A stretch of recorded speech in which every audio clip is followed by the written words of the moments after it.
नमस्कार, सुप्रभात, स्वागत, अभिनंदन आप सभी का। कैसे हैं आप सभी? निश्चित रूप से आनंद में होंगे, खुशहाल होंगे और जीवन में प्रगति करते चल रहे होंगे। और सब रंग कार्यक्रम इस अर्थ ही प्रतिदिन आपके लिए हम लेकर आते हैं ताकि जीवन में और भी सुंदर रंग घुलते चलें, खुशियों के रंग, आनंद के रंग। मित्रों, कहा जाता है कि व्यक्ति से समष्टि का निर्माण होता है, व्यक्ति ही समष्टि को प्रभावित करता है। अर्थात हमारी सोच ही सृष्टि को बदलती है, हमारी भी सृष्टि और समूची सृष्टि। व्यक्ति की सोच केवल उस तक सीमित नहीं रहती, लेकिन उसकी सोच से उसका परिवार प्रभावित होता है, समस्त विश्व प्रभावित होता है। इसी एक एग्जाम्पल से हम समझें, हमारे बड़े बुजुर्ग ये सुनाते आए हैं, ये कथा कहानी आपने भी सुनी होगी कि एक बार एक राज्य में वर्षा नहीं हुई। किसी महान संत ने कहा कि यदि सभी इस तालाब में, जिस तालाब में शिव जी की प्रतिमा थी, यदि सभी शिव पर दूध चढ़ाएंगे, दूध का अभिषेक करेंगे और पूरा तालाब दूध से भरेगा, तब जा कर के यहाँ वर्षा होगी। राजा ने अनाउंस करवा दिया पूरी प्रजा को कि कल जिसके घर में भी जितना भी दूध है सभी शिव पे चढ़ाएंगे, शिव जी पे, और पूरा तालाब हमें भरना है दूध से ताकि वर्षा अच्छी हो सके, राज्य में अकाल ना पड़े। एक व्यक्ति के मन में आया कि पूरा ही गांव तो दूध चढ़ाएगा, यदि मैं अपने घर से एक लोटा, एक बाल्टी, जो भी मेरे पास है उससे यदि मैं पानी चढ़ा दूँ तो कोई फ़र्क नहीं पड़ने वाला है। और उसका यही विचार केवल उस तक सीमित नहीं रहा, लेकिन उसके पड़ोसियों तक, पड़ोसियों से होते होते पूरी ही प्रजा में वही संकल्प चला गया, विचार चला गया। और दूसरे दिन जब देखा गया तो वो जल का अभिषेक था, दूध का अभिषेक नहीं था। तालाब जल से भरा हुआ था, दूध से नहीं भरा हुआ था। कहने का भाव मित्रों, हम अपने विचारों से अपने आसपास के वातावरण को बदलते हैं, हम अपने विचारों से अपने जीवन को बदलते हैं। तो क्यों ना ऐसे सुंदर विचार हों जो विचार हम अपने लिए भी देखना चाहते हैं अपने जीवन में और जिसे समाज में भी देखना चाहते हैं। ऐसे ही सुंदर, सकारात्मक, श्रेष्ठ विचार करते रहें कि सबका जीवन सुकून से भरे, सबके जीवन में खुशहाली हो, आनंद हो। जब ऐसे विचार सबके मन में होंगे तो चाहों और खुशहाली का ही माहौल होगा। तो आइए इसी सुंदर संकल्प के साथ कि हम अपने श्रेष्ठ संकल्प से श्रेष्ठ संसार निर्मित करेंगे, चलते हैं आज के सुंदर सुवाक्य की ओर। एक समय पर एक ही काम करो और काम करते हुए अपनी पूरी आत्मा उस पर डाल दो। ये वाक्य स्वामी विवेकानंद के जीवन की प्रेरणा बन गए। एक बार स्वामी विवेकानंद अमेरिका में एक किताब पढ़ रहे थे और किताब पढ़ते हुए वो इसमें इतने लगन में मगन हो गए, उनके साथ ही पटाखे की बहुत आवाज़ हो रही थी, पटाखे चल रहे थे, लेकिन उनको उन पटाखों की आवाज़ भी नहीं सुनाई दी। इतना ज़बरदस्त उनका फोकस था।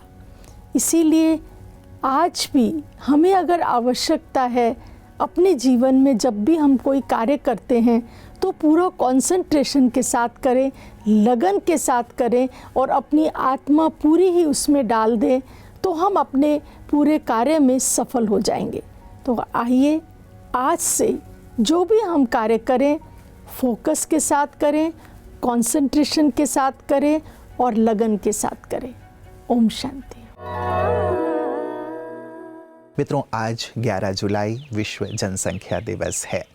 सारे विश्व में आज इस पर चिंतन और विमर्श हो रहा है कि कैसे जनसंख्या को नियंत्रित किया जाए। जनसंख्या यदि इसी गति से बढ़ती गई तो फिर आने वाला कल कैसा होगा? क्योंकि जैसे जैसे जनसंख्या बढ़ती है उसका भार हर चीज़ पर पड़ता है, उसका असर हर चीज़ पर दिखाई देता है, पर्यावरण पर उसका असर दिखाई देता है। संसाधन तो सीमित ही है ना, लेकिन खाने वाले बढ़ते जा रहे हैं। यदि घर में 4 रोटी है, खाने वाले 4 लोग हैं और थोड़े समय के बाद 8 लोग हो गए, 12 लोग हो गए, रोटी 4 ही है, लेकिन हमारी खाने वालों की संख्या बढ़ती चली जा रही है, तो फिर स्थिति क्या होगी हम समझ सकते हैं। इसीलिए बहुत ही चिंतनीय विषय है मित्रों, जिस पर आज चिंतन की आवश्यकता है कि कैसे हम व्यक्तिगत रूप से भी इसकी जिम्मेवारी उठाएं कि हम ऐसा क्या करें जो औरों के लिए भी प्रेरणा बन जाएं और साथ ही अपने चारों तरफ भी एक जागरूकता अवश्य लाएं। ये केवल सरकार का कार्य नहीं है, संसार हमारा है, प्रकृति हमारी है, पृथ्वी हमारी है, इसीलिए हम सबको मिलकर ये दायित्व उठाना पड़ेगा। ओम शांति दोस्तों, आज 11 जुलाई को सारे विश्व में वर्ल्ड पॉपुलेशन डे मनाया जा रहा है। 1800 तक लगभग सारे विश्व की पॉपुलेशन 1 ही बिलियन थी और अगले 200 साल में लगभग पॉपुलेशन जो है वो 7 बिलियन हो गई। अगर आज हम देखते हैं तो आज हम 800 करोड़ को क्रॉस कर चुके हैं।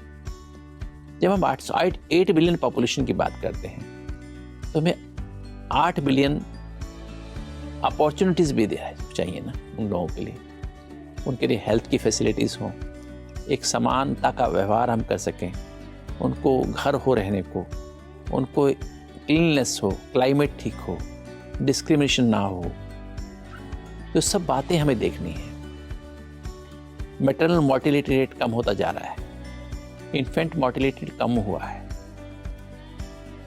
किंतु साथ साथ बहुत सारी समस्या हमारे सामने आई है। विश्व एक भयावह दौर से गुजर रहा है, जहाँ पर चारों तरफ लड़ाई का वातावरण है, वर्ल्ड वार का वातावरण है और साथ साथ क्लाइमेट चेंज, ग्लोबल वार्मिंग जिसे कहते हैं, जिसके कारण बहुत सारे साइक्लोन्स, बहुत सारी अर्थक्वेक्स, बहुत सारे डिस्ट्रक्शन हमारे सामने है। हमारे पास स्थान थोड़ा है, लोग बहुत ज़्यादा हैं। आज ये दिन है सोचने का, और हम क्या बेहतर कर सकते हैं अपने देश के लिए।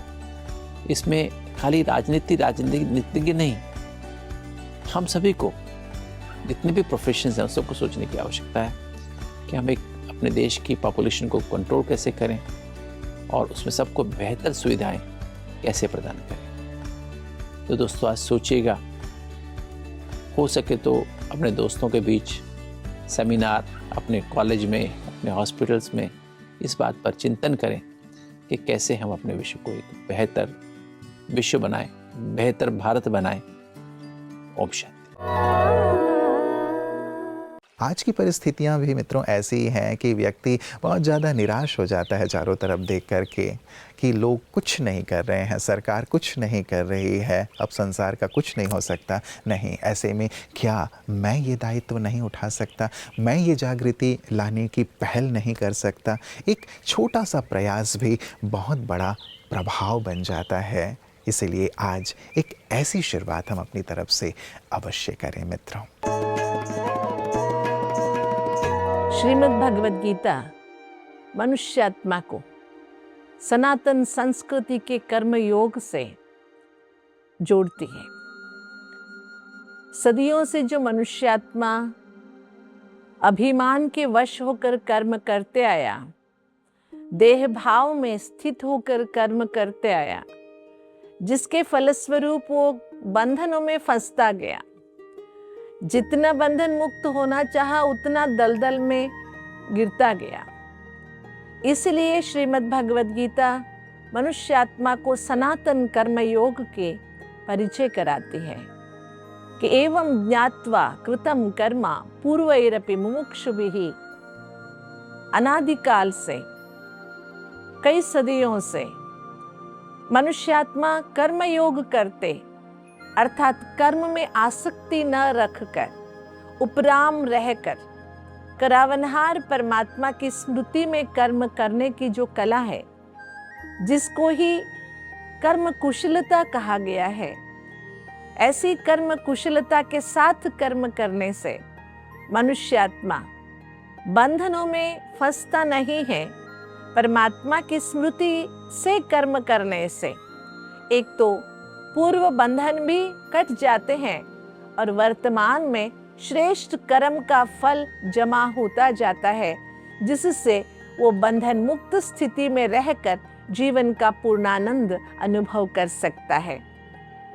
इसलिए गीता कहती है ऐसी कला को जानो, जानकर जैसे तुमने पहले भी कर्म किया था वैसे पुनः कर्म करो। भगवान कहते हैं पूर्वैरपि मुमुक्षुभिः, पहले भी ऐसे किया था, क्योंकि ये तो सृष्टि चक्र है, पुनः पुनः इसकी पुनरावर्तना निश्चित है। तो ऐसे अपने अनादि कर्म को जानकर कर्मयोग करने के लिए प्रेरित करती है। मित्रों, 11 जुलाई 1987 को पूरे विश्व की आबादी 5 अरब से पार हो गई थी। इस ऐतिहासिक घटना को 5 बिलियन डे भी कहा जाता है और तभी से ये चिंतन प्रारंभ हो गया संयुक्त राष्ट्र संघ में कि यदि इसी गति से जनसंख्या बढ़ती रही तब तो भूखमरी बढ़ती चली जाएगी, बेरोजगारी बढ़ती चली जाएगी, पर्यावरण पर इसका कितना दुष्प्रभाव पड़ेगा, कितने जंगल काटे जाएंगे, जो हमारे संसाधन हैं वो उस रूप में तो हैं नहीं, जितने हैं उतने ही हैं, तो क्या दुष्प्रभाव होगा और कैसे इसे ठीक किया जा सकता है। तब से ही इस पर गहन विचार विमर्श के साथ अनेकानेक कार्यक्रम आयोजित किए जाने लगे।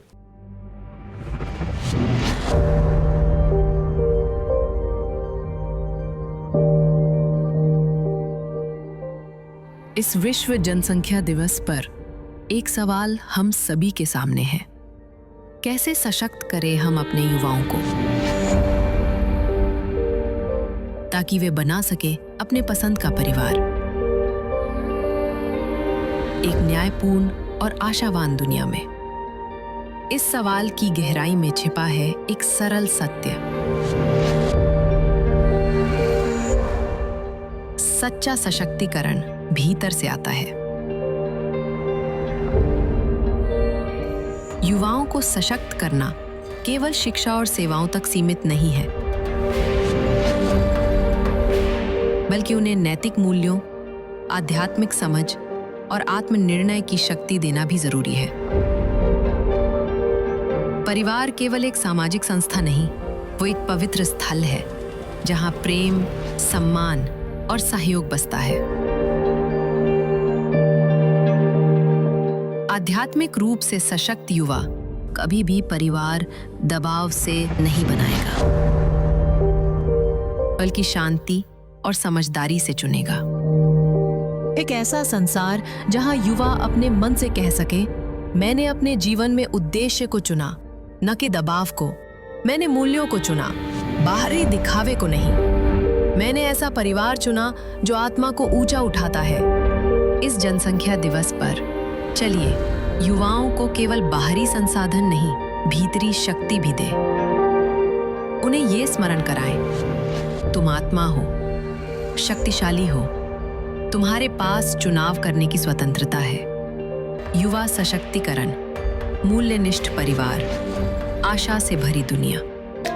जब मैं बदलता हूं तब दुनिया भी बदलती है।